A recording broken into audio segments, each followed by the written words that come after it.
Hola, buenas noches, ¿cómo están? Por favor, me confirman si se me escucha bien.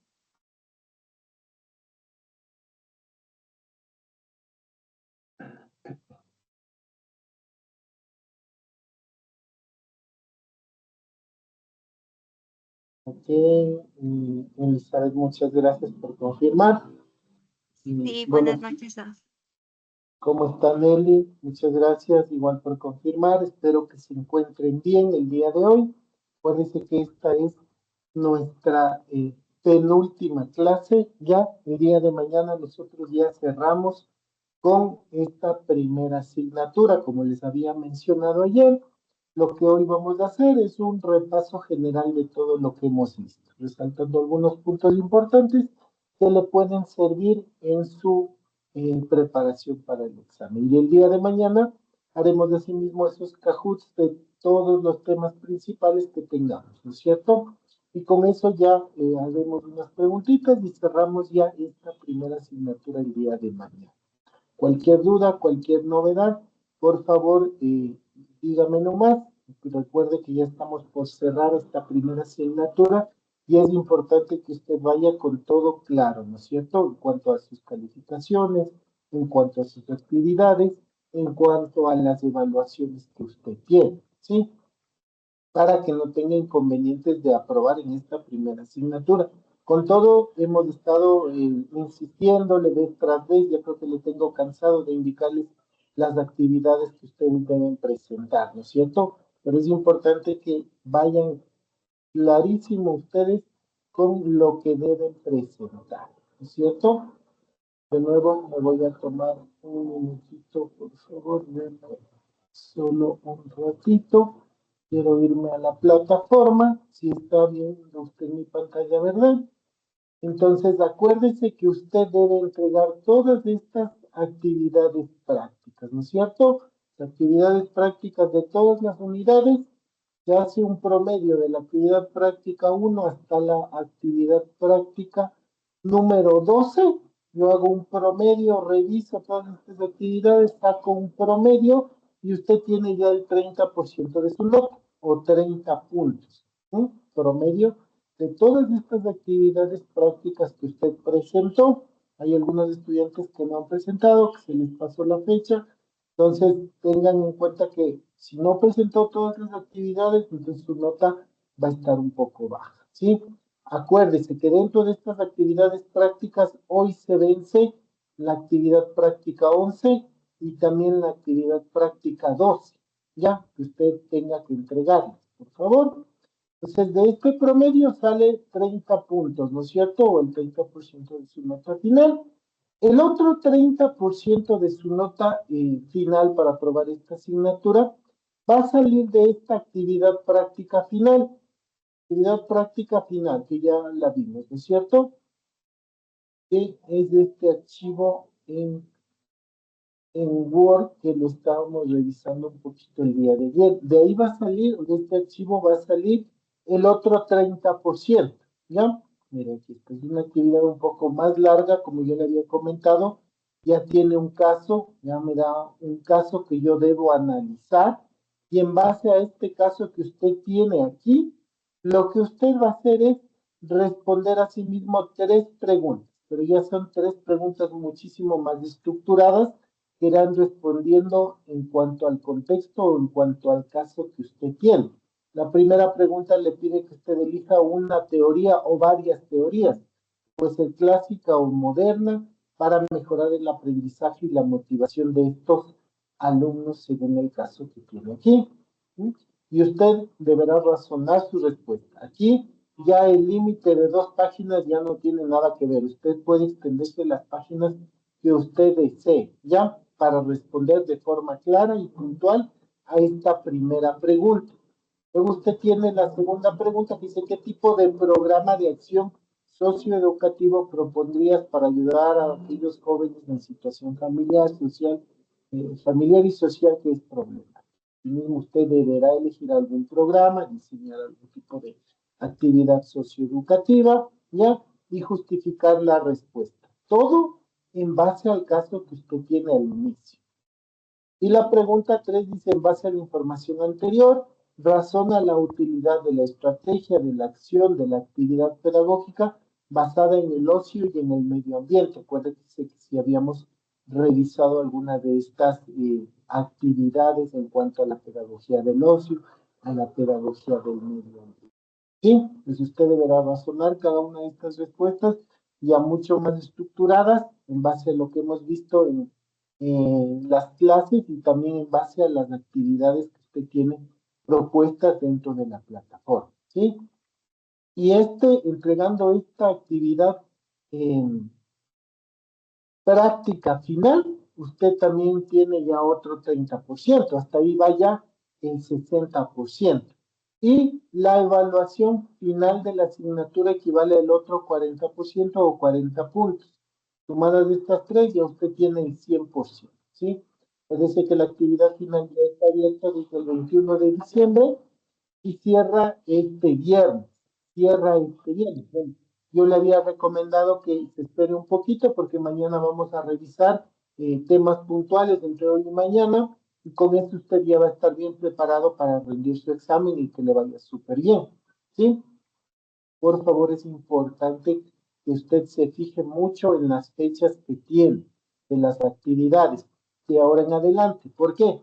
Porque algunos profesores no le van a estar insistiendo como yo, no le van a estar diciendo, verá que se le vence la actividad 11 y 12 hoy y les recuerden cada clase. Algunos profesores no hacen eso. Yo, como es la primera asignatura, y sé que algunos de ustedes no manejan bien todavía la plataforma y se están familiarizando con esta, les he venido repitiendo vez tras vez, ¿no es cierto? He sido bastante insistente para que usted pueda entregar dentro de las fechas establecidas, porque en las asignaturas posteriores, aparte que son más cortitas, son solo de 3 semanas, las asignaturas usted va a tener que igual entregar todas estas actividades mucho más rápido.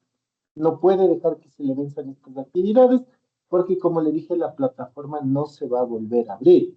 Y si usted no entrega alguna actividad, bueno, va a ir bajando su nota, va a ir bajando su promedio y usted va a correr el riesgo de que no ajuste el mínimo de 70 sobre 100 que es para aprobar cada una de las asignaturas. Tenga en cuenta eso, por favor, de ahora en adelante. Usted siempre revise las fechas de las actividades, no deje para último momento, si puede entregarlas antes, hágalo, que sería muchísimo mejor. Ya, como le digo, de aquí en adelante, a lo mejor ya los profesores no le vayan a estar mencionando a cada rato que entregue sus actividades. Ya usted tiene las fechas establecidas desde que se abre cada una de las asignaturas y simplemente usted debe cumplir. Y algunos profesores van a dejar que usted cumpla. ¿De acuerdo? Por favor, tenga eso en cuenta para evitar los problemas en lo posterior. ¿Ya? Listo. Mm. Cuénteme, tal vez tenemos alguna duda, alguna inquietud con respecto a esta partecita. Ah, me olvidaba. No se olvide de instalar esta herramienta Small que yo le había comentado. Sí, por favor, instálela ahora con tiempo, aunque en esta primera asignatura no la vamos a utilizar, téngala nomás instalada, porque ya a partir de la segunda asignatura que viene en la siguiente semana, ya empezarán a utilizar la plataforma Small y esa herramienta no le va a dejar dar su evaluación final, su examen, si es que usted no la tiene bien instalada. No le permite dar la evaluación y corre el riesgo de que se le pase la ficha de su evaluación y usted no la pueda rendir y perdió 40 puntos. Si pierde la última actividad, no da la última actividad, ya perdió la asignatura.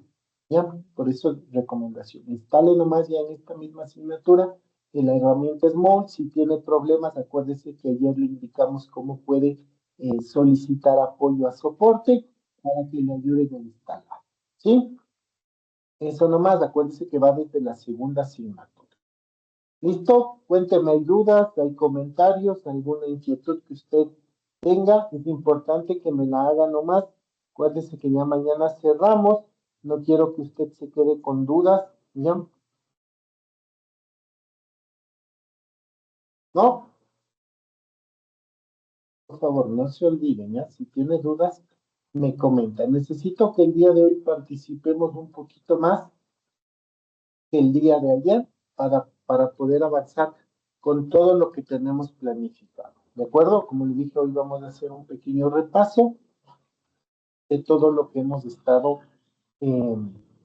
viendo, de todo lo que hemos estado viendo en esta asignatura. Si vamos a hacer un repaso, vamos a recorrer rápidamente todas las unidades que hemos visto. Si usted tiene dudas, quiere hacer algún comentario, alguna pregunta, hágalo, por favor. ¿Listo? Entonces, recuerde usted, por favor, que nosotros habíamos iniciado en la primera parte o en la primera unidad con lo relacionado a la filosofía, a la filosofía de la educación, ¿no es cierto? Y nosotros ahí habíamos establecido que la filosofía de la educación era una disciplina que reflexiona de manera crítica y sistemática sobre el fenómeno educativo, ¿ya? No se limita solo a cómo enseñar, porque ese cómo enseñar, acuérdese usted, era la pedagogía, ¿no es cierto? La pedagogía era cómo enseñar. Más bien la filosofía de la educación busca entender el por qué y el para qué se da este proceso educativo. Por eso es importante que se resaltaba o nosotros conversábamos sobre algunas características principales que tenía la filosofía de la educación y por la cual se distinguía de otras disciplinas.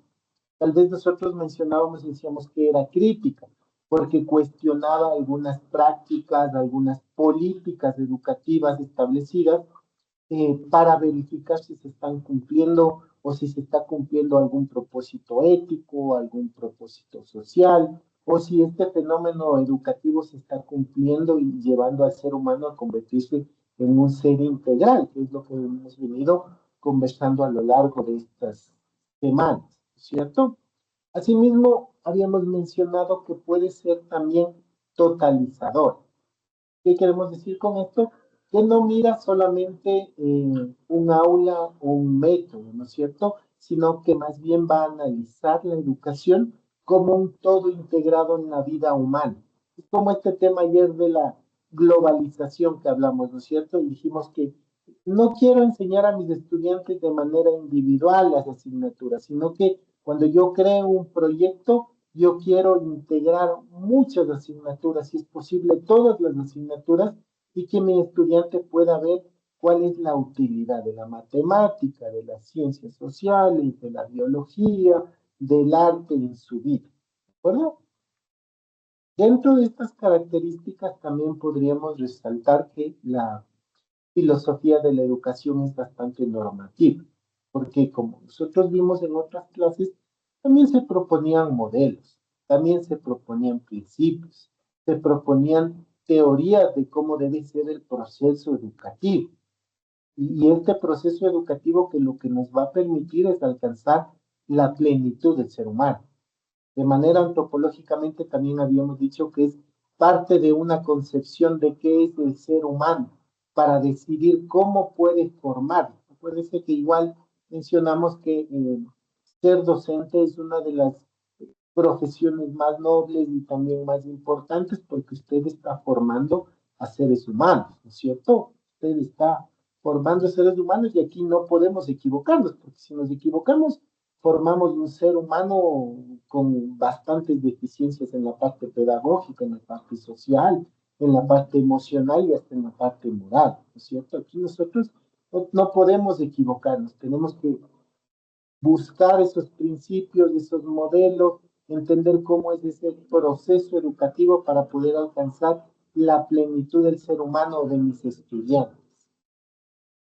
Los objetivos de la filosofía de la educación eran clarificar los conceptos, definir qué entendemos por aprendizaje, por autoridad, por libertad, por igualdad en el contexto escolar. Asimismo, establecíamos algunos fines educativos. ¿Sí? Determinar si el fin es crear ciudadanos productivos, individuos libres, sujetos críticos, estudiantes pasivos, estudiantes reflexivos, ¿no es cierto? De aquí es donde sale también el hecho de que yo determine qué ser humano estamos formando, qué ser humano quiero yo formar desde mi ámbito docente. Además, es importante también fundamentar la práctica. Este es otro objetivo de la filosofía de la educación. Es decir, dar una base sólida a estos métodos pedagógicos para que no sean simplemente modas. ¿No es cierto? Que apareció, yo que sé, la clase invertida y ahora yo utilizo la clase invertida con todos mis estudiantes, desde los más pequeños hasta los más grandes, y yo solo doy clase invertida. No, no es por una moda lo que nosotros hacemos. Debemos tener una base sólida en qué métodos pedagógicos voy a utilizar. Acuérdense que sí hemos conversado que no es lo mismo tener un aula de niños de educación inicial que un aula de chicos ya que están en la universidad o que están en bachillerato, ¿no es cierto? Por eso la importancia de tener esa base sólida en cuanto a qué métodos pedagógicos puedo utilizar. Sí, todo va a depender de los niveles, del contexto socioeducativo, ¿no es cierto? De si mis estudiantes tienen internet, de si pueden asistir a clases, de muchísimos otros factores. ¿Sí? Aparte de eso, acuérdense que siempre estuvimos nosotros hablando de los roles que tienen en el proceso educativo tanto el docente como el estudiante. Y habíamos dicho, por ejemplo, que desde la perspectiva filosófica, el maestro no es un simple transmisor de datos, ¿cierto? Ya él se había convertido en un mediador, tal vez hasta un provocador, haciendo referencia a ese método socrático, ¿no es cierto? Provocador de conocimientos, provocador de ideas, de preguntas, ¿no es cierto? Que debe estimular el pensamiento crítico y la curiosidad de mis estudiantes. Mismo el rol del docente va a ser que él se establezca como un modelo ético, donde se representen los valores que la educación también busca inculcar. De igual manera, aquí mi docente ya se vuelve un intelectual hasta reflexivo, porque debe ser capaz de cuestionar su propia práctica y adaptarla a la realidad de cada uno de sus estudiantes. ¿Sí? Es importante eso también. Nosotros como docentes a lo mejor siempre les echamos la culpa a los estudiantes, ¿no es cierto? Cuando tengo un grupo de 50 estudiantes y de los 48, a todos los 48 les fue mal, solo dos lograron tener buenas calificaciones o me comprendieron o participaron. Entonces, por ahí yo tengo que cuestionarme la práctica que estoy llevando, ¿no es cierto? A lo mejor mi práctica no es la adecuada y yo tengo que cuestionarme y adaptar a lo que mis estudiantes o a la realidad que tienen ahora estos estudiantes. ¿Sí? Asimismo, el rol del estudiante aquí tiene que ser o tiene que dejar de ser un receptor pasivo. No quiero nada que tenga que ver con esa educación bancaria que tanto estuvimos hablando, ¿no es cierto? Donde se deposita el conocimiento y se queda ahí.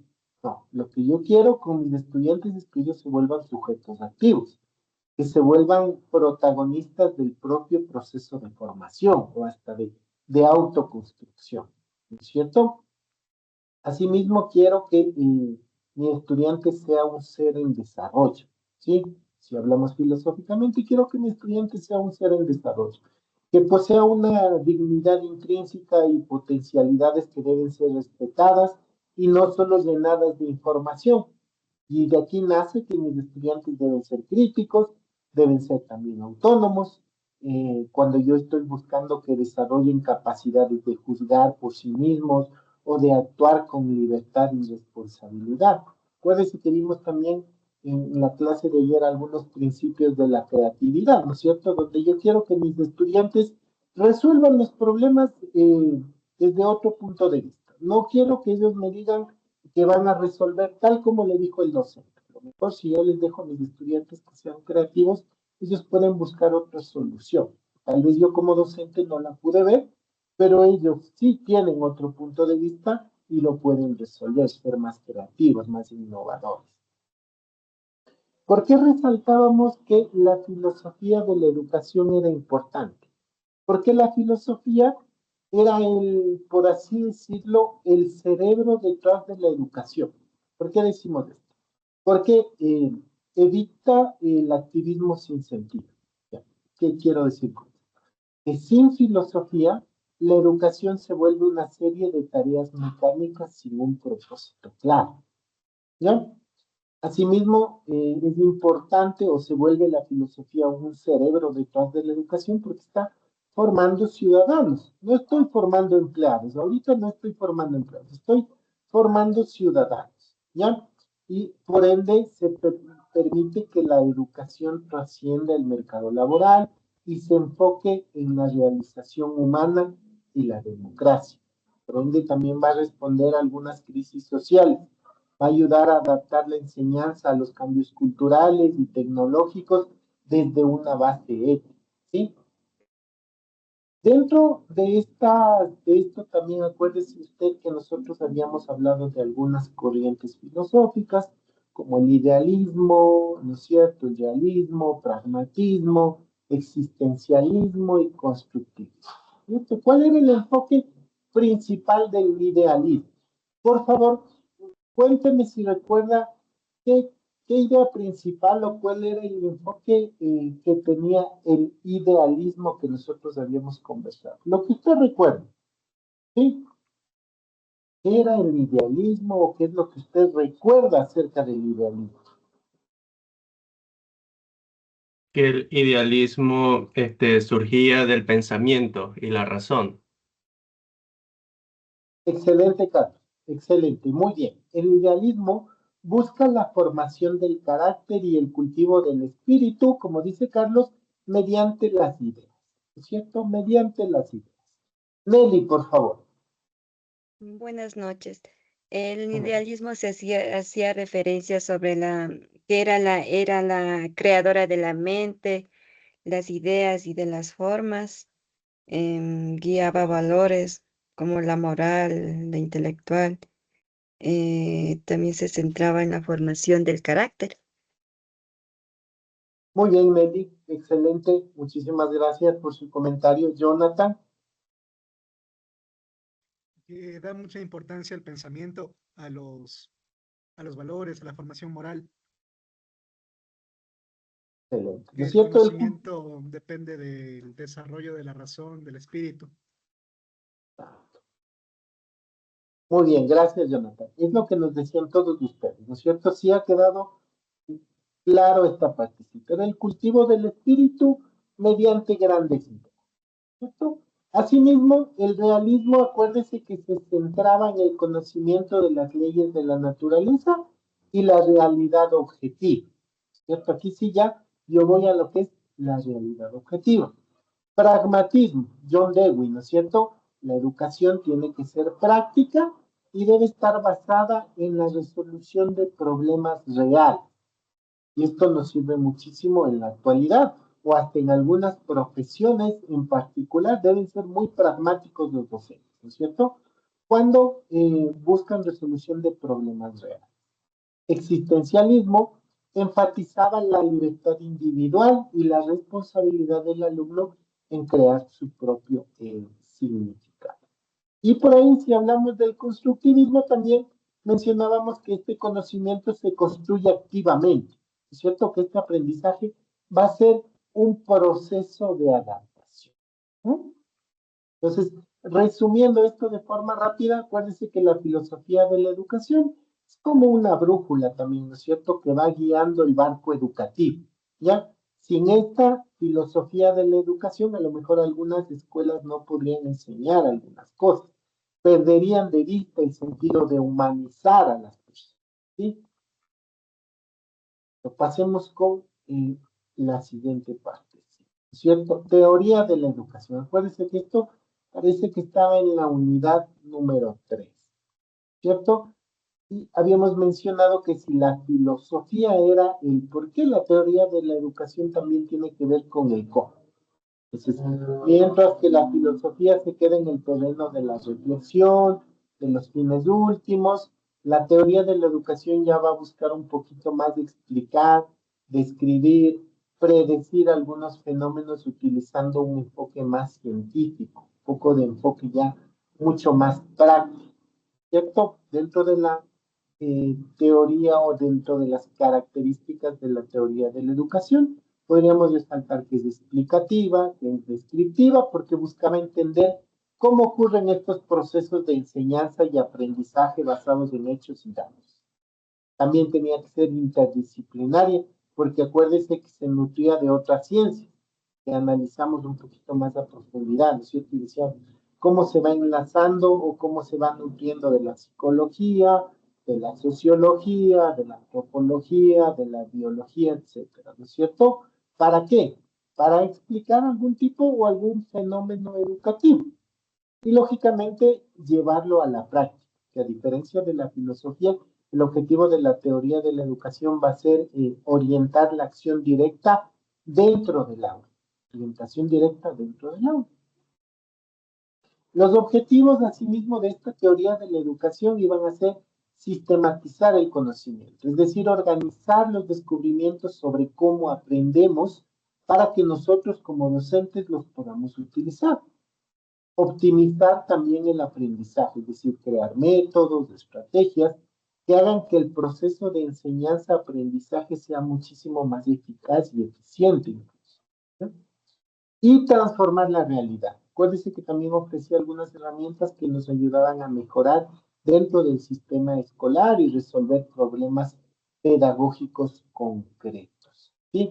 ¿Por qué era importante la teoría de la educación? Porque podríamos decir que era el puente entre la idea y la acción, ¿no es cierto? Es decir, que da base científica al profesor, evita que mi docente enseñe solo por intuición y le da herramientas que hayan sido comprobadas, ¿sí? Permite también esta parte de la innovación, pues con las nuevas teorías que aparecen, me permiten crear nuevos modelos, como la activa, como el aprendizaje basado en proyectos o el aprendizaje basado en problemas, ¿no es cierto? Asimismo, es importantísima porque me permite atender a la diversidad. Ayuda a entender que no todos aprendemos de manera o aprendemos igual, ¿no es cierto? Y permite esto que mis docentes puedan crear estrategias diferentes, con estilos diferentes, a las necesidades diferentes que tienen mis estudiantes. Vamos viendo, vamos avanzando un poquito porque si no, no vamos a alcanzar. Listo, ¿no es cierto? Antes de entrar en la pedagogía activa, recuerde que nosotros vimos algunos modelos pedagógicos, ¿no es cierto? Vimos algunos modelos pedagógicos. Por favor, cuénteme qué modelos pedagógicos recuerda usted y tal vez ahí alguna idea principal que tenga. Modelos pedagógicos, ¿cierto?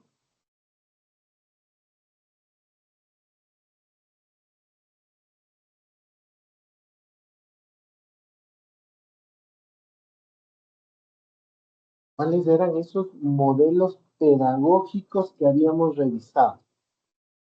Aparte, parece que nos hemos olvidado. Modelos pedagógicos.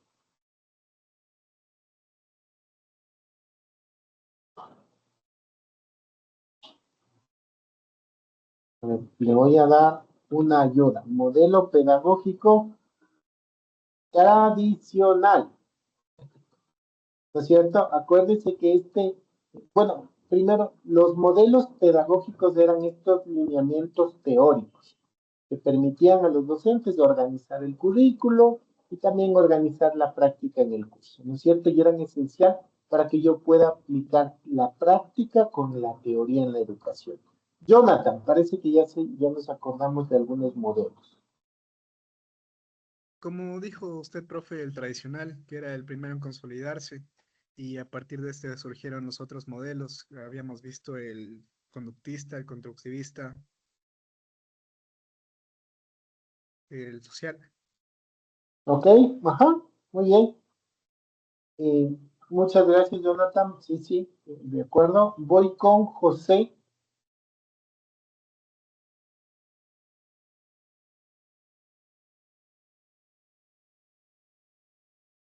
Perdón, no podía prender el micrófono. Buenas noches, profesor. A ver, con respecto a lo me acuerdo no sé si estoy en lo correcto, pero lo del modelo tradicional era este del modelo que se implementaba antes en la educación, que era el que solamente teníamos al profesor como un transmisor de conocimiento, en el cual el alumno solamente era el recipiente y nosotros no podíamos discutirle al docente, sino simplemente aceptábamos como una verdad lo que él nos propone. Entonces, en esto lo que se aplicaba, ¿no es cierto? Sí, exacto. Ajá, Ya, exacto, entonces, muy bien. muchas gracias. Sí, sí. Veo que sí se han quedado fijadas algunas ideas que nos ayudan a desarrollar, ¿no es cierto? Estas partes. Está súper bien.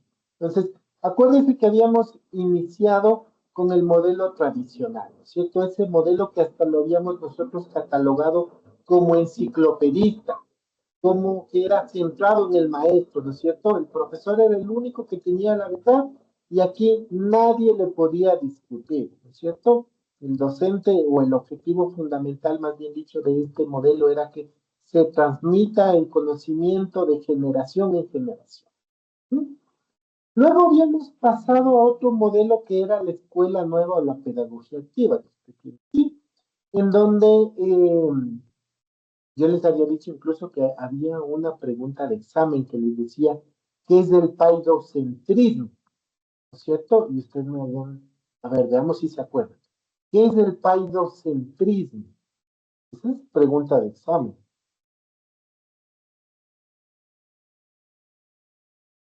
Paidocentrismo.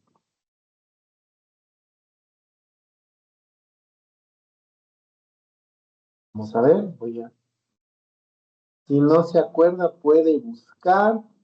¿Qué era el paidocentrismo? El paidocentrismo era lo que el estudiante o el niño era el centro sobre el cual se iba a dar la educación. Era como que todo se construía alrededor de él. Ok, exactamente. Muy bien. Jonathan, muy bien, José, muchas gracias. Jonathan. Era el principio pedagógico que ponía, como dijo mi compañero, al niño en el centro. Parte de la idea de que la enseñanza se debe adaptar a los intereses del niño, a las necesidades, a su ritmo de aprendizaje. Aquí el Excelente, muy docente bien. acompañaba y orientaba, y el estudiante participaba de forma activa. Muy bien, gracias Jonathan. Efectivamente, Nelly, El paidocentrismo es el niño es el centro del aprendizaje para mejorar su conocimiento. excelente, ¿no es cierto? Como ustedes lo han dicho, paidocentrismo o paidocentrista era centrado en el niño. ¿No es cierto que esta escuela nueva basaba el aprendizaje en el niño? El centro del aprendizaje era el niño, ¿no es cierto?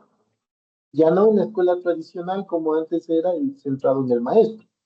Ya evolucionamos un poquito y el aprendizaje está centrado en el niño, ¿no es cierto? Y buscaba como objetivo fundamental formar para la vida y la democracia a través de la experiencia. Vimos también otro modelo que era el conductista.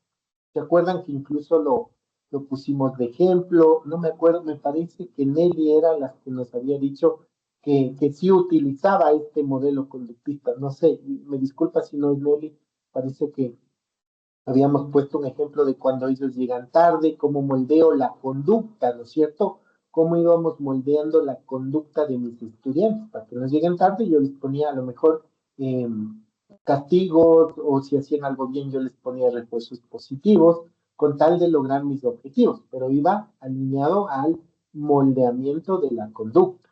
¿Mm? Otro modelo que vimos fue el constructivista, ¿no es cierto? Que el conocimiento no se va descubriendo, sino más bien se va construyendo. ¿Qué queremos decir con esto? Que para lograr un aprendizaje significativo debemos estar basados en algunos esquemas previos. El estudiante debe ir construyendo su propio conocimiento. Algo del cognitivismo también vimos, donde se hacía énfasis en procesos mentales y de memoria. Lo que buscábamos aquí era desarrollar algunas habilidades intelectuales y estructuras de pensamiento.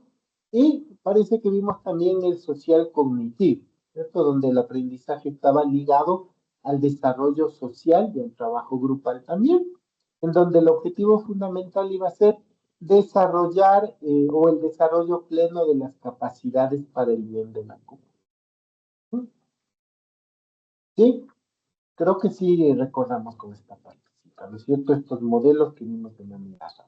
¿Ya? Ahora sí vamos a uno de estos modelos que yo consideraría uno de los más importantes.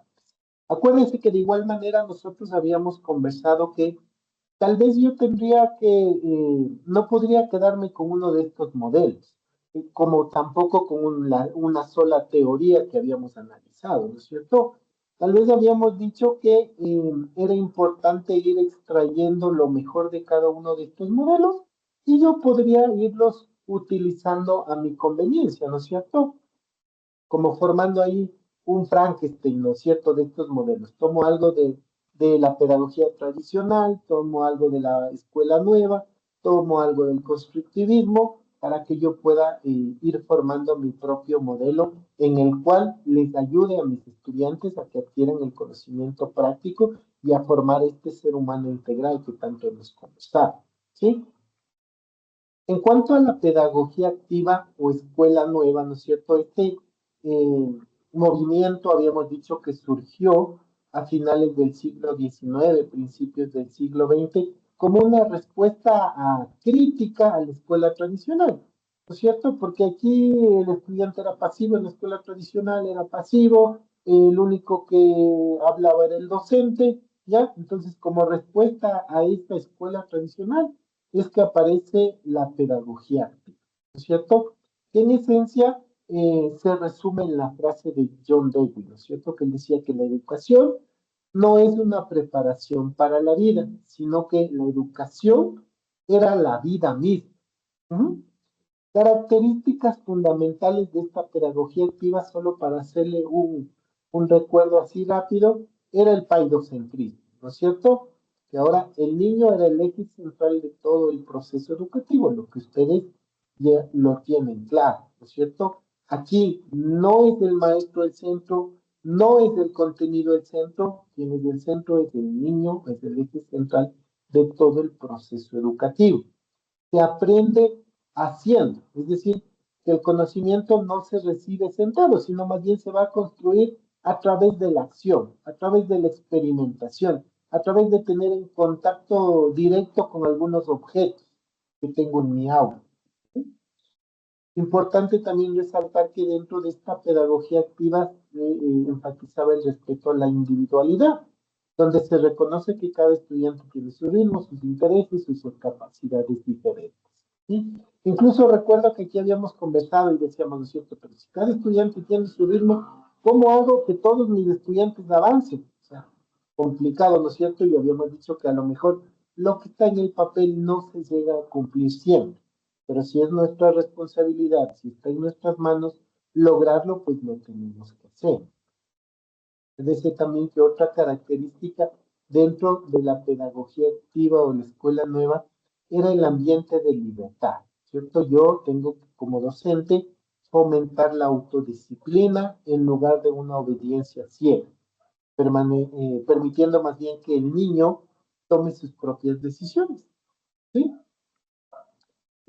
Objetivos de esta pedagogía activa: formar ciudadanos democráticos, desarrollar autonomía, fomentar la creatividad y vincular con la comunidad, ¿no es cierto? Habíamos mencionado igual que la escuela no sea un recinto cerrado, que mis estudiantes a lo mejor no estén siempre formados en unos pupitres uno tras otro, ¿no es cierto?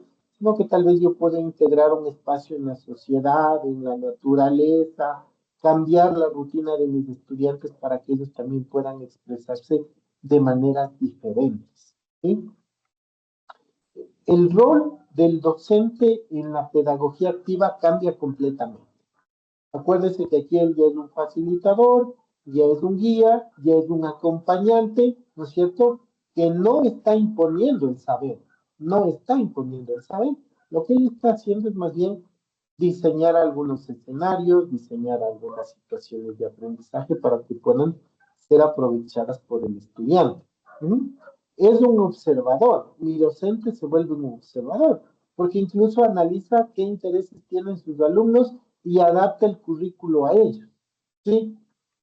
Un ejemplo de esto, creo que sí lo habíamos tratado en clases, cuando su docente tiene que ser observador en cuanto a los intereses que tienen sus estudiantes. Creo que poníamos el ejemplo de que si a mis estudiantes les gusta hacer TikTok, pues voy a aprovechar esos intereses que ellos tienen y tal vez les mando alguna tarea para que puedan hacer un video explicativo en TikTok, etcétera, ¿no es cierto? Acuérdense que el docente también tiene que ser estimulador, es decir, lanzar preguntas desafiantes en lugar de dar respuestas terminadas. Aquí creo que me estoy saltando esta partecita del método socrático. Sí, yo creo que es importante que así rapidísimo hablemos del método socrático. Cuénteme usted qué es lo que recuerda de este método socrático que parece que vimos en la unidad 2 y me estoy saltando. ¿Se acuerda que habíamos hablado que es este método socrático? ¿Por qué lo desarrolló? Cuénteme por favor, Amy. Me estoy saltando esa parte, es importantísima antes de seguir avanzando con la pedagogía activa. Jonathan. Del método socrático decía que era una estrategia que se basaba en el diálogo y el uso de las preguntas. Buscaba que el estudiante reflexione por sí mismo, que cuestione sus ideas y llegue al conocimiento por él mismo. Excelente. Muy bien, muy bien, muy bien. Está claro, ¿no es cierto? A diferencia de una clase donde solo el profesor habla ahorita, ¿no es cierto? Donde solo el profesor está hablando, mencionándoles algunas cosas que conoce. El método socrático asumía más bien que el conocimiento ya residía de forma latente en los estudiantes o en los individuos y que lo que necesitaba es ser dado a luz. Este conocimiento necesitaba ser dado a luz por los estudiantes, porque ellos ya tenían algún conocimiento. ¿Sí? Por eso el proceso del método socrático, de la ironía socrática en una primera parte era derribar algunos prejuicios, algunas falsas certezas, ¿no es cierto? Por eso Sócrates, acuérdense, comienza profesando su propia ignorancia. Y de ahí esta frase muy conocida y muy célebre, ¿no es cierto? Donde él decía, solo sé que no sé nada. ¿Cierto? Sócrates comienza profesando su propia ignorancia, ¿no es cierto? ¿Pero para qué? Para pedirle al interlocutor que defina algún tipo de concepto complejo, justicia, amor, valentía, política, ¿cierto? Sócrates como primer paso profesaba su ignorancia y pedía al interlocutor que defina este concepto, ¿cierto? Luego, Hola, ¿qué profe, una pregunta. utilizaba?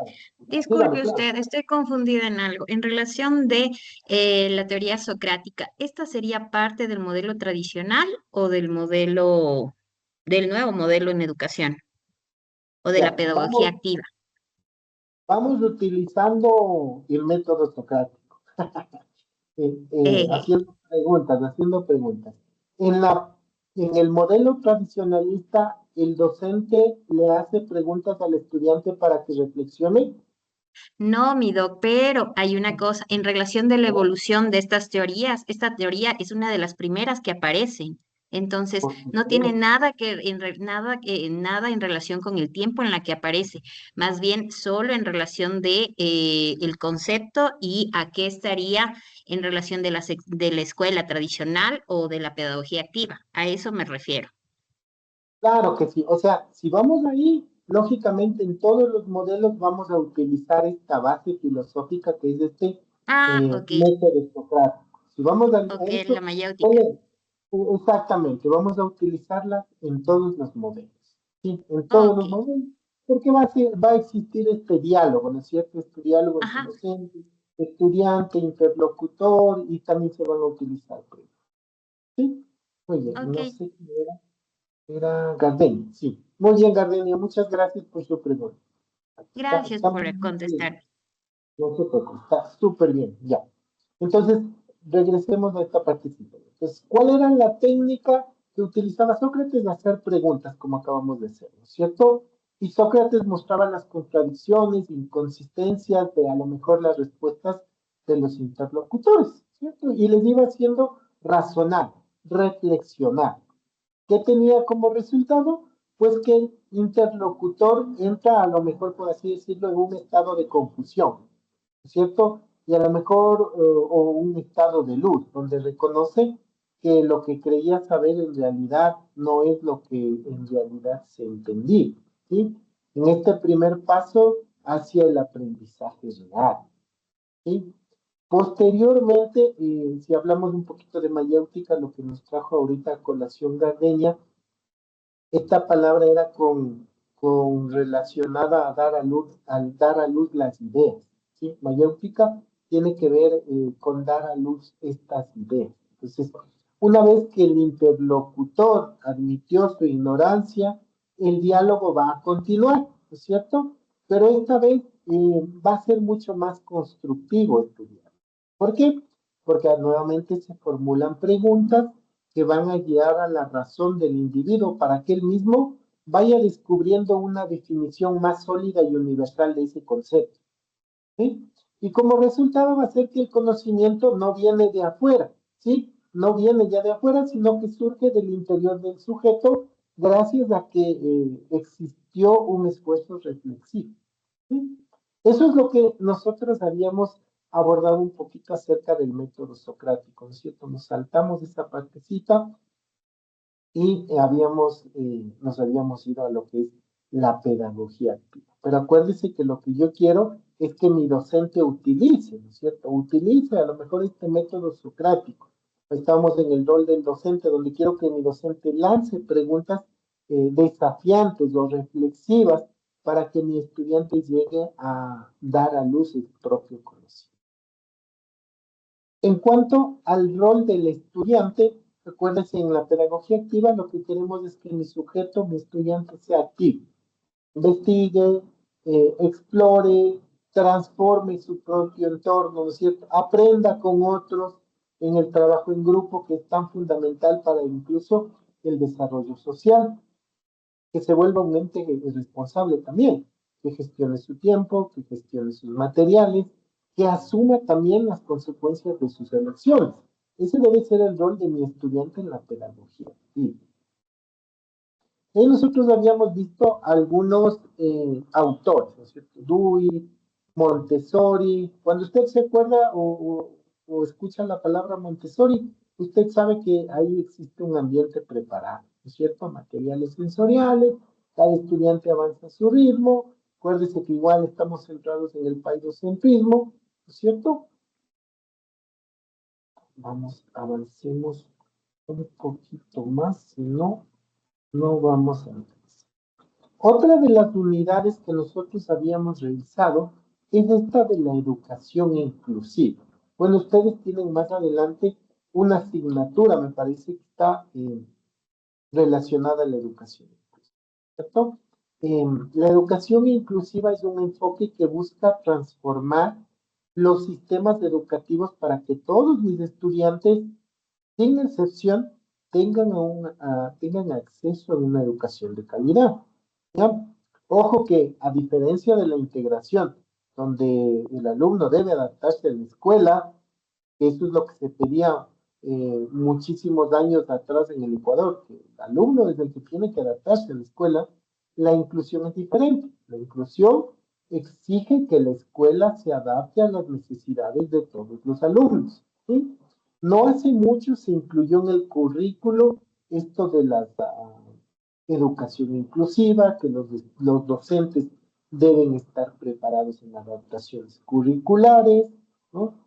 No hace mucho también se incluyó que deben manejar lo que es la gamificación, ¿cierto? Tecnologías de la comunicación, ¿ya? Entonces nosotros tenemos que estar a la par de estos requerimientos que nos están solicitando también este proceso educativo. Ojo la diferencia que habíamos tratado entre integración y inclusión, ¿cierto? Inclusión exige que la escuela se vaya adaptando a las necesidades de sus alumnos. Integración es lo contrario, que todo alumno o el alumno debe adaptarse a la escuela. Características principales de la educación inclusiva, podemos hablar de la universalidad. No se dirige solo a personas con discapacidad, sino a todos, minorías étnicas, estudiantes con altas capacidades, personas en contextos vulnerables, diversidad de género, entre otros. Lo que se busca es la eliminación de barreras, que se enfoque en identificar y quitar esos obstáculos que impiden el aprendizaje. Estos obstáculos pueden ser físicos, curriculares o hasta actitudinales. Es importantísimo que dentro de estas características de la educación inclusiva también se resalte la presencia, participación, el progreso. ¿Qué queremos decir? Que no basta con que el alumno esté en el aula, también tiene que participar mi alumno, tiene que lograr los aprendizajes significativos. Y para esto, bueno, ustedes conocen, o bueno, los docentes más que todo, los quienes son docentes, conocen que existe el diseño universal de aprendizaje, ¿no es cierto? El DUO, en donde se diseñan, en donde yo voy a diseñar mis clases pensando en la diversidad desde el principio. Yo voy a ofrecer múltiples formas de representación, de acción, de expresión. Pero lógicamente para esto nosotros tenemos que estar capacitados, ¿cierto? Para aplicar este diseño universal. Objetivos de la educación inclusiva, habíamos mencionado que era garantizar la equidad, fomentar la cohesión social, personalizar la enseñanza, promover el respeto a las diferencias. Entonces, cuando yo garantizo la equidad, lo que quiero dar a cada estudiante es lo que necesita para estar en igualdades de condiciones, ¿sí? Asimismo, si yo hablo de fomentar cohesión social, hay que enseñar a los niños a vivir, a colaborar en una sociedad diversa desde la infancia, ¿sí? Un alto porcentaje de chicos que tienen eh, algún tipo de necesidad educativa específica son víctimas de bullying, ¿cierto? Y aquí a lo mejor nosotros como docentes tal vez podemos enseñarles a los niños, a los estudiantes a que debemos colaborar en sociedad. Nuestra sociedad es muy diversa, no solo en este ámbito. Nosotros debemos enseñar a que sean colaborativos, ¿sí? Cuando personalizo la enseñanza en la educación inclusiva, tengo que sí o sí ajustar algunos métodos pedagógicos para que ningún estudiante se me quede atrás, ¿sí? Tengo que cambiar incluso la visión de la normalidad por la aceptación de diversidad como una riqueza, ¿no es cierto? El rol de mi docente en el modelo inclusivo, acuérdese, va mi docente a utilizar el DUA para que su clase sea accesible para todos desde el inicio. Va a trabajar en equipo, mi docente aquí tiene que trabajar en equipo con otros especialistas, con el DS, con los psicopedagogos, con terapeutas, con psicólogos, ¿no es cierto?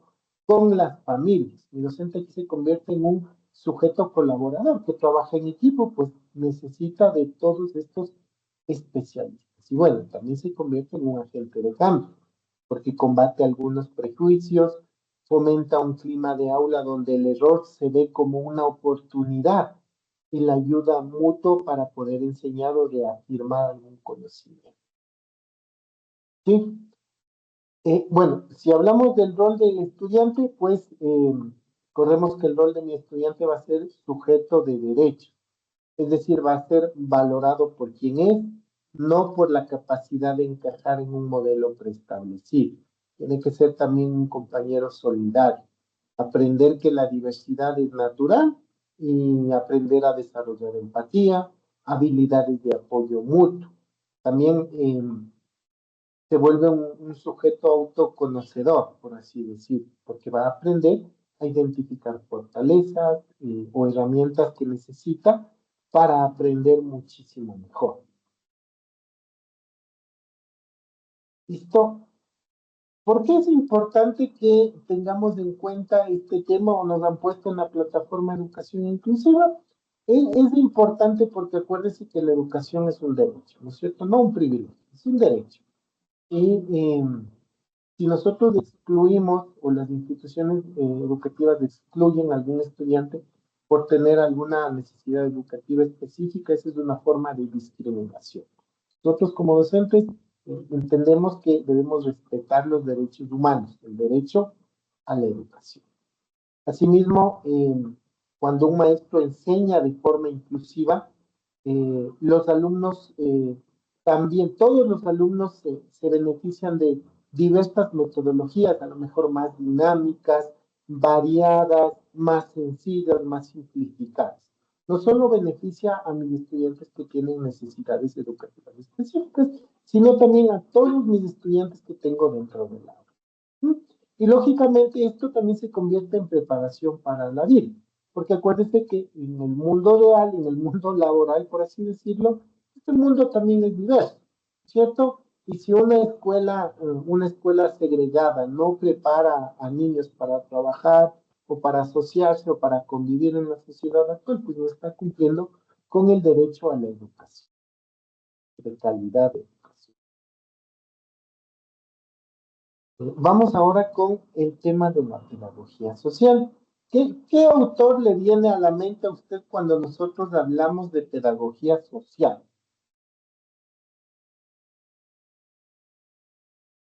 ¿O qué autores se le vienen a la mente?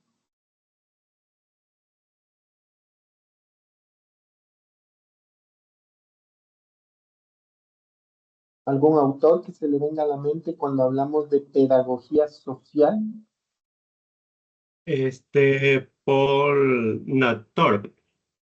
¿Ok? Muy bien. ¿Qué nos decía? ¿Se acuerda qué nos decía Carlos Nator? Él era lo que era él como era la base del marco teórico de lo que es lo social, del entorno social. ¿Ok? Excelente, muy bien. Entonces, vamos a que la pedagogía social es la ciencia práctica que se encarga de la educación para la convivencia, de la prevención de la exclusión, a lo mejor de la promoción del bienestar social. A diferencia de la pedagogía escolar, ¿verdad? ¿Cierto? Que ocurre en el aula. La pedagogía escolar ocurre en el aula. La pedagogía social se despliega en cualquier espacio de la comunidad donde exista una necesidad de formación, de integración o hasta de desarrollo. ¿Cierto? Acuérdense que la pedagogía social se definía por el impacto en la realidad colectiva que tenía. Y hablábamos incluso que tiene impacto en el ámbito extraescolar. De seguro usted lo recuerda, ¿no es cierto? Que aunque pueden colaborar con las escuelas, la fuerza de la pedagogía social estaba en los barrios, en los centros de capacitación, en algunos proyectos comunitarios, ¿no es cierto? Eh, Cuando hablábamos de pedagogía social, incluso nosotros hablábamos de algún tipo de función preventiva, de funciones reeducativas, ¿cierto? Que buscaba evitar que ocurran situaciones de riesgo, eso era la prevención, y ayudaba a quienes ya estaban en exclusión para que sean reinsertados, ¿cierto? En el carácter político o ético decíamos que no es neutral, que lo que busca más bien es justicia social, transformación de estructuras que generen desigualdades. Y entre los objetivos de esta pedagogía social teníamos que la socialización plena, ¿no es cierto? Ayudar a los individuos a integrarse en su comunidad de forma activa y crítica, prevenir a sí mismo de la exclusión. Lo que quiero es identificar algunos factores de riesgo, a lo mejor pobreza, adicciones, etcétera, ¿no es cierto? Identifico estos factores y lo que quiero es actuar antes de que el individuo vaya a quedar marginado. De igual manera, la promoción de la autonomía. Yo lo que quiero con la pedagogía social es dar las herramientas a las personas para que sean dueñas de su propio desarrollo social, es decir, de empoderamiento, o mejorar la calidad de vida, ¿no es cierto? Fomentando, perdón, un ocio saludable, cultura, participación ciudadana. Acuérdese que el rol de mi profesor en la pedagogía social era un agente de cambio, ¿no es cierto? Ya no es un profesor tradicionalista, sino va a ser un dinamizador que trabaja con la comunidad, ¿sí? Que trabaja con la comunidad, conecta con las personas, conecta con las instituciones, con ayudas, con redes de apoyo que se necesitan. Y va a establecer también vínculos horizontales y de confianza para apoyar procesos en el cambio personal, incluso hasta social. ¿Sí? Habíamos visto también que esta pedagogía social tenía algunos ámbitos de aplicación. Acuérdese que hablábamos acerca de la alfabetización. Yo les preguntaba si ustedes hicieron en algún momento o en algún momento de su juventud ustedes fueron a alfabetizar. Y si no estoy mal, Carlos parece que nos decía que sí, que él participó en este proceso, ¿no es cierto? De eso se trata la pedagogía social, alfabetizar, formar de manera permanente. Acuérdense que lo que queremos es un cambio en la sociedad, ¿no es cierto? Un cambio en la sociedad por medio de este proceso educativo, por eso es pedagogía social. Habíamos visto asimismo que existía animación sociocultural, gestión del ocio, cultura, desarrollo comunitario, ¿no es cierto? Trabajo con personas en conflicto, tal vez con adicciones, con problemas con la ley, con menores que tienen estos problemas, ¿no es cierto? Lo que se busca es que la educación sea más dinámica, ¿no es cierto? En esta parte de la pedagogía social. Pasemos a la siguiente pedagogía, era la pedagogía del ocio, ¿cierto? Parece que algo de la pedagogía del ocio tenía que ver con su trabajo final. Entonces, cuando nosotros hablábamos de la pedagogía del ocio, decíamos que esta era una rama de la educación que se ocupaba del tiempo libre, ¿no es cierto? Pero no solamente era para llenar, sino para transformarlo en un espacio de crecimiento personal, de libertad, de a lo mejor de autorrealización.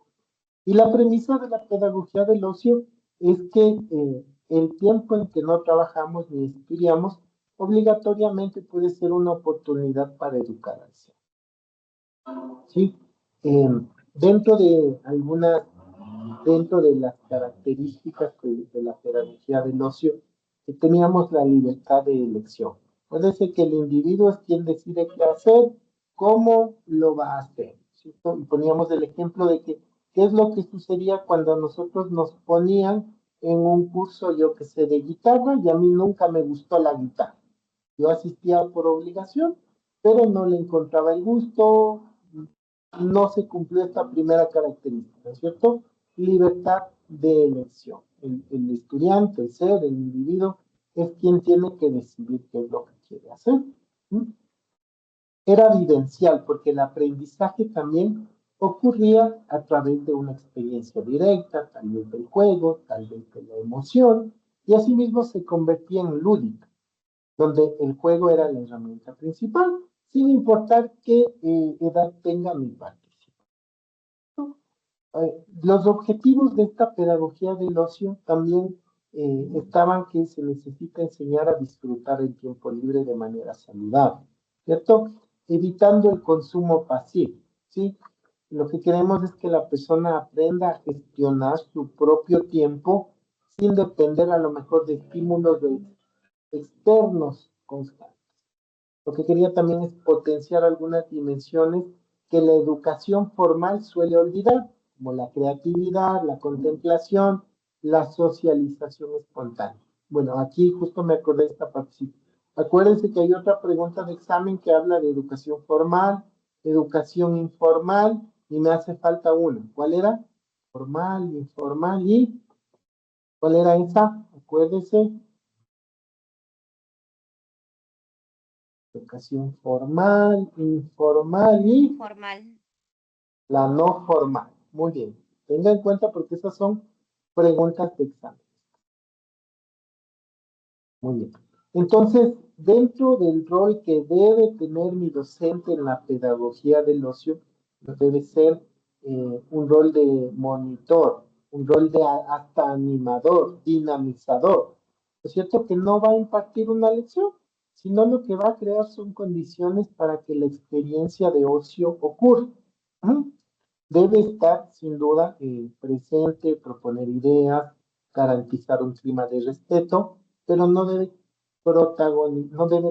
quitar el protagonismo al grupo, ¿sí?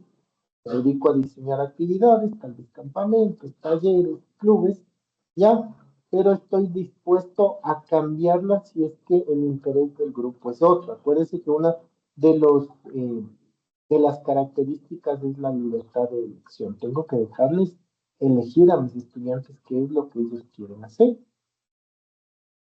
A propósito, vamos con la pedagogía ambiental, que también parece nos decía algo en su trabajo final. La pedagogía medioambiental, o catalogada también como educación ambiental, acuérdense que era un proceso educativo un poco más dinámico, más participativo, que lo que buscaba era despertar en el ser humano una conciencia que le permita identificarse a lo mejor con alguna problemática ambiental. No se trata solo de dar información sobre la naturaleza, acuérdense que resaltábamos eso, sino de generar un cambio de actitudes para que se logre un desarrollo sostenible. La pedagogía ambiental se distinguía porque era sistémica. ¿Qué queremos decir con eso? Que entiende que todo en lo que plantea está interconectado. ¿Cierto? Que existe un cambio en la parte que afecta al todo. Asimismo se apoya en la biología, en la geografía, en la ética, en la economía, en la política. ¿Ya? No se queda en la teoría del aula, sino que busca dar soluciones prácticas. Incluso si puedo dar soluciones locales o soluciones en mi comunidad, está orientada a este tema de la acción. Asimismo era ética y crítica porque cuestionaba algunos modelos de consumo actuales, proponía a lo mejor una nueva escala de valores basada en el respeto hacia la vida. Y estaba alineado con algunos principios que se mencionaban en la UNESCO, ¿sí? Algunos principios que se mencionaban en la UNESCO y que están dentro de su plataforma, como el objetivo de ayudar a las personas a adquirir sensibilidad ante el medio ambiente y sus problemas, ayudar a comprender cómo funciona el medio ambiente y la presencia del ser humano en él, fomentar valores sociales y un interés profundo que impulse a participar en la protección del medio ambiente. Y también se puede hablar de otro objetivo como el evaluar medidas y programas de educación ambiental en función de algunos factores ecológicos, políticos y hasta sociales. El rol del docente en la pedagogía ambiental pues va a ser un facilitador de experiencia. Parece que organizaba salidas de campo, organizaba también proyectos de reciclaje, huertos escolares, ¿no es cierto? Lo que usted pueda hacerlo con su creatividad. Pero lo que queremos es que el aprendizaje sea vivencial. Así también el docente se volvía o se convertía en un promotor, por así decirlo, ¿no es cierto?, de la coherencia, que su propia práctica, ¿no es cierto?, reducir residuos, ahorrar energías, es la principal herramienta de la enseñanza. La práctica va a ser la principal herramienta de la enseñanza y con cosas que en realidad mi estudiante las pueda vivir. Reducir residuos, ahorrar energía, ¿no es cierto?, que entienda a lo mejor algunos fenómenos globales, como el cambio climático, y de esta forma el alumno o mi estudiante vea cómo impacta en su realidad cercana.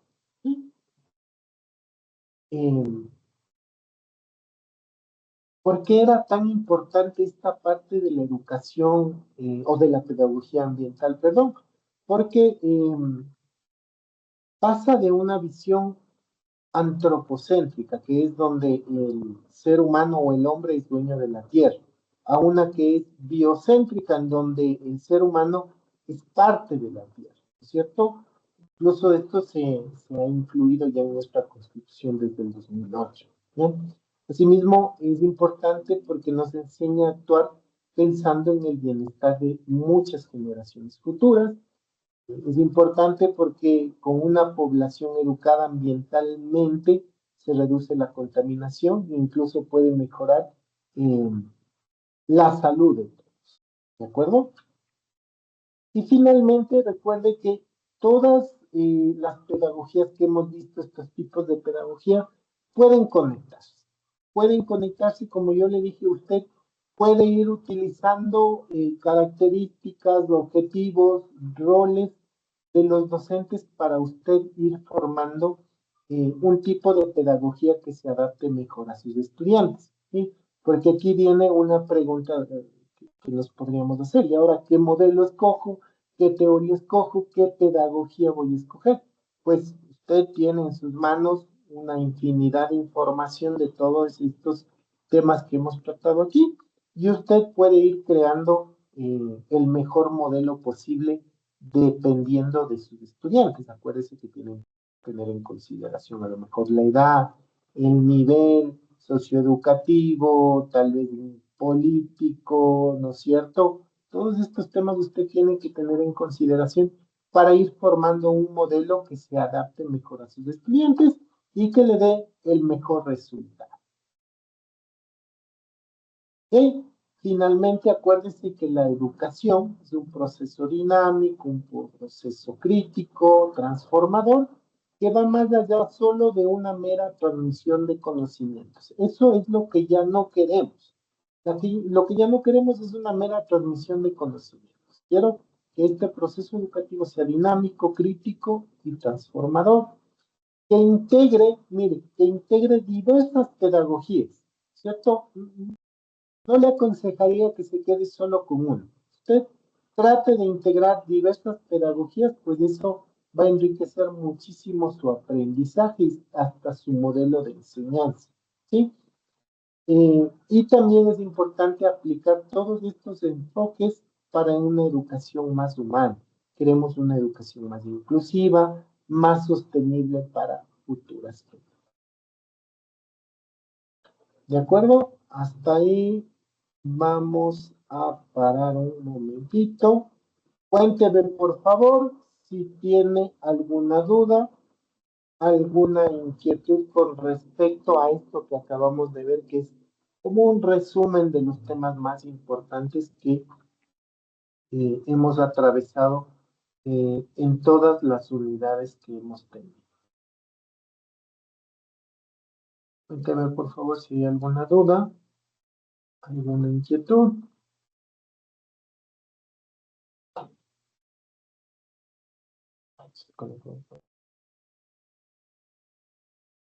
¿No? ¿No tenemos dudas? ¿No tenemos inquietudes?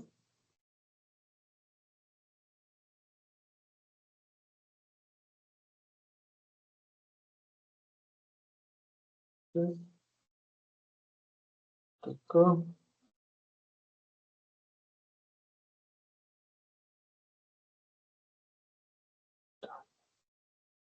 Listo. Por favor, ahora lo que le voy a pedir, estuve revisando en la unidad 11. En la unidad 12 es que muy pocas personas han entregado su actividad. Tengo 24, me falta todavía 9 personas que entreguen la actividad 11 y la 12, porque como les dije,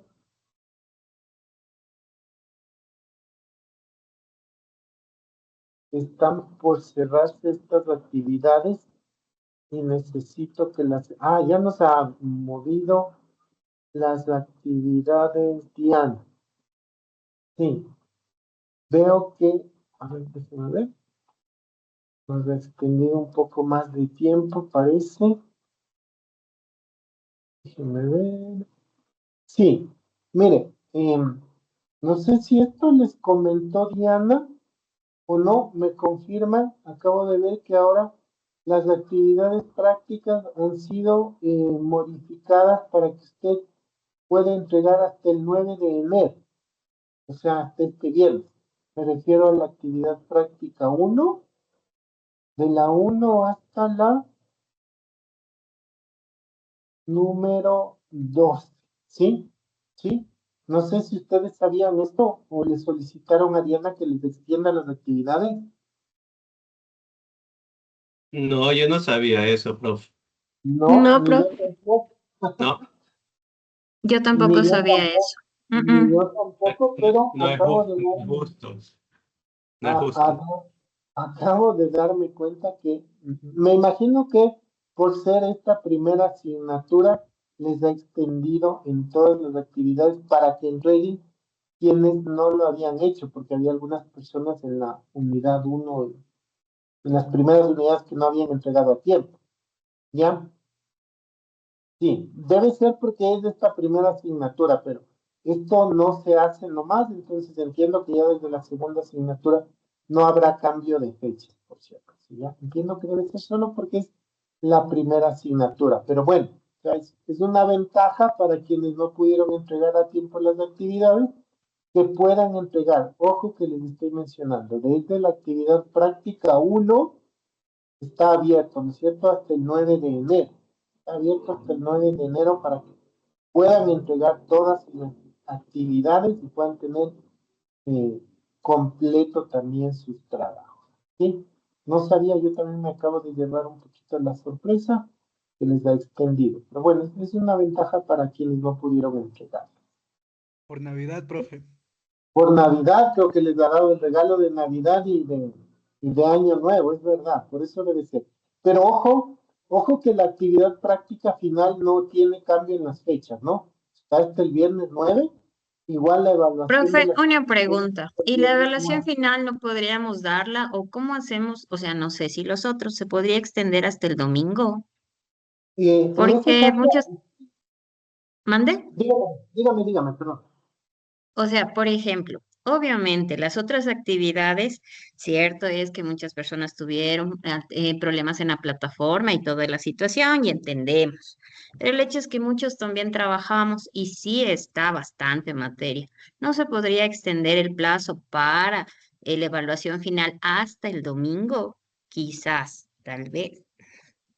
Ya, en este Así como caso, se extendió en relación de entregue los deberes desde la primera unidad. en este caso, lo que yo no puedo modificar, en realidad yo no puedo modificar la que tiene aquí la última palabra sería Diana. Entonces, lo que yo les aconsejo, si todos están de acuerdo, es que Jonathan era el representante, ¿no es cierto? Jonathan le escriba a Diana y le menciona este particular que ustedes me están mencionando. Díganle Sí, que profe. en realidad sería bueno que les habilite hasta el día domingo, porque hasta el viernes ustedes trabajan, pasan bastante ocupados, y si es posible que les activen hasta el día domingo o el día sábado, donde ustedes ya pueden hacerlo con mayor tranquilidad. Pero sería bueno que, si todos están de acuerdo, ojo, que esto se hace si todos están de acuerdo, que Jonathan le escriba a Diana y converse con ella para que les pueda ayudar con este tema. ¿Sí? Sí, sí, Ok, me parece gracias, bien. profe. Sí, yo creería que sí, todos estarían de acuerdo y podrían hacer esa parte. Yo no me gusta saltarme autoridad de Diana, ella es la que maneja esta maestría y es la coordinadora. En mis otras maestrías yo sí, yo cambio, yo soy el jefe, pero aquí no, aquí no. Entonces pidamos de esta, esta, esta cosita a Diana para ver si es que nos puede ayudar. ¿Listo? Ok, cuénteme, ¿hay alguna otra duda, alguna otra inquietud? Por favor.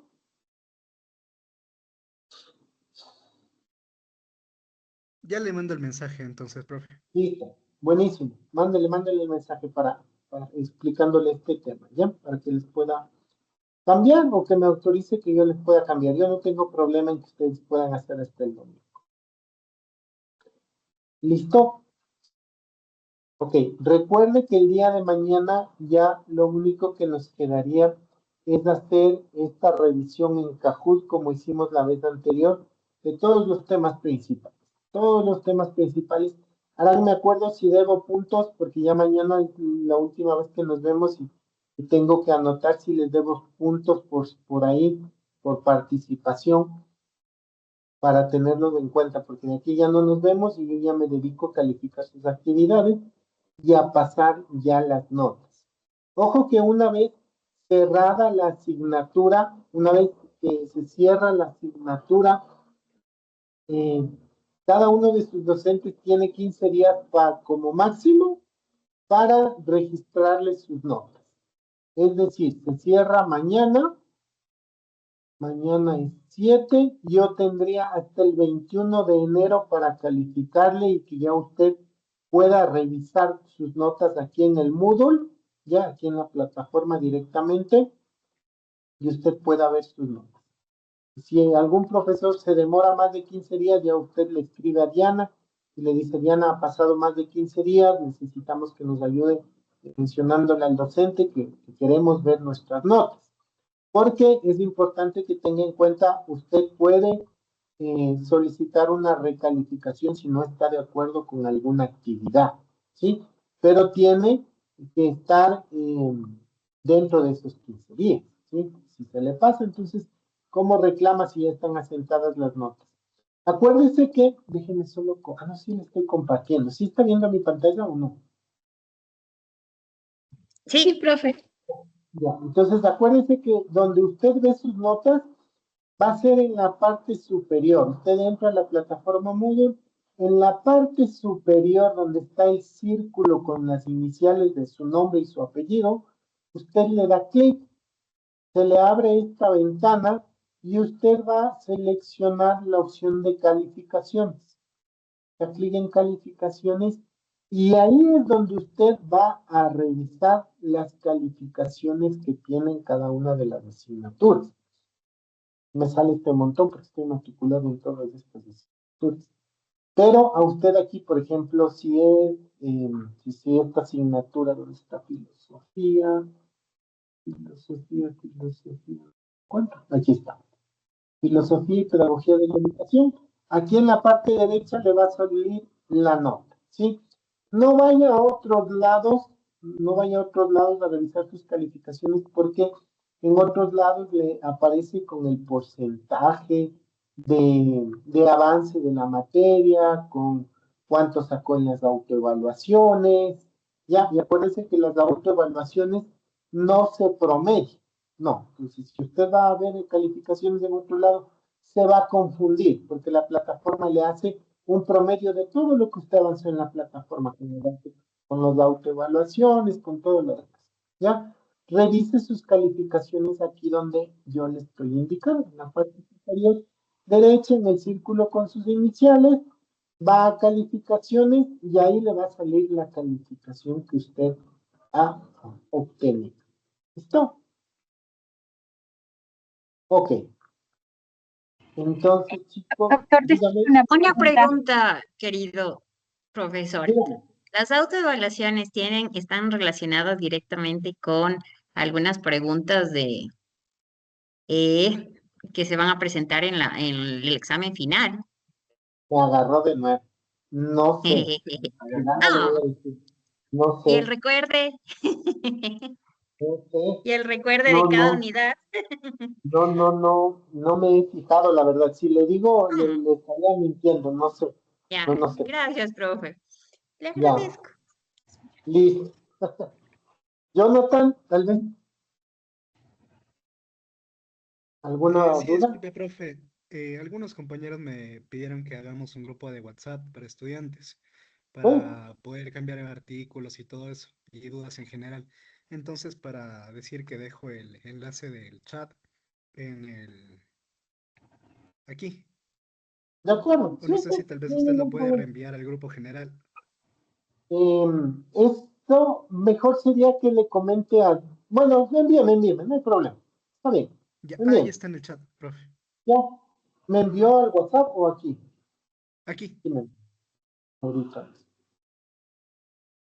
Ahorita les reenvío. ¿Sí? ¿Alguna otra duda? Tal vez Lorena. Sí, doctor, una consulta. La nota que está este momento en la plataforma, ¿sobre qué puntaje es? Sobre 100. Ah, Todo se califica sobre 100. pues, Luego nosotros hacemos una ponderación porque usted sabe que la evaluación equivale al 40%, la actividad final ah, al 20%, entonces se hace una ponderación, pero todo se califica sobre 100. ya. O sea, le pregunto, doctor, porque en mi caso particular dice aquí, bueno, por respeto a los compañeros, voy a mencionar nada más por curiosidad, pero tengo 11,88, entonces sería sobre 100. No. Lo que pasa en este caso, si a usted ya le aparece la nota, es el promedio de solo las actividades que tiene calificadas hasta el momento. Ah, Eso, por así decirlo, es mi culpa, porque yo no he acabado de calificar. No he ah, acabado de calificar. Ya cuando yo acabe de calificar, le va a salir, y cuando usted dé su evaluación final, le va a salir su nota final. ya, muchas gracias. Ya Sí, estaba no preocupada se que preocupe. reprobé. Perdón, mil disculpas. No, Ya, no se gracias, preocupe. muy amable. Listo, chicos. Entonces, ¿les parece si lo dejamos hasta ahí? Y mañana nos vemos para realizar el Kahoot de repaso para que les vaya bien en su examen. ¿Listo? Ok. Entonces, profe. nos vemos Profe, una mañana. Profe, consulta. gracias. Claro, dígame. Gracias. Tal vez hay cómo descargarse las diapositivas. No, no, Ah, ya. Eso no, nomás, profe, gracias. no vale. Sí, sí, no vale. Listo, chicos, cuídense mucho. Nos vemos mañana. Que descansen. Chao, profe. Gracias, Cuídense. profe. Chao, Hasta profe, mañana. gracias. Luego.